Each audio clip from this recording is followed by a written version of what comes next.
Cheguei atrasado aí, rapaziada. Foi mal. Normal, né?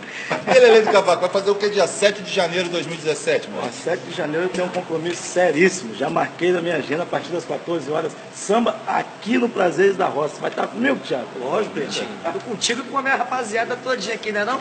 Se for samba de raiz, pode contar comigo onde for, meu compadre.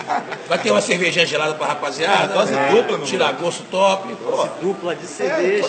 tô dentro. E aí, Renato? Pô, tô dentro. Mas quem vai estar aí na parada? Rapaz, além dos meus parceiros, Nego Roger, Nego Rony, além do Enésio Martins, eu estou guardando as 7 chaves, alguns convidados para abrilhantar a festa. E claro, as pessoas mais convidadas ainda, especiais, são a galera que está em casa que vai vir para curtir a gente aqui, sem sombra de dúvida. Aqui no Prazeres da Roça, no Ibis, Vila Velha, ao lado do 4º Batalhão da Polícia Militar. Do lado do 4 Batalhão, e não pode aprontar não, senão vai dar ruim, hein? Do lado vai do 4º dar Batalhão ruim. da Polícia Militar. Segurança Segurança não garantida, pode faltar. Primeiro domingão?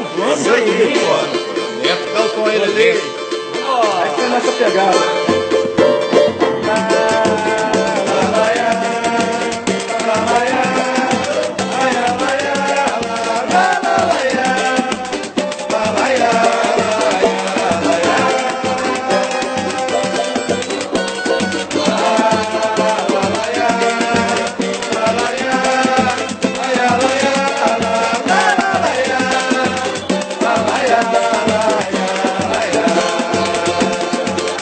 Anota aí, dia 7, projeto Bangalô aqui no Prazeres da Roça.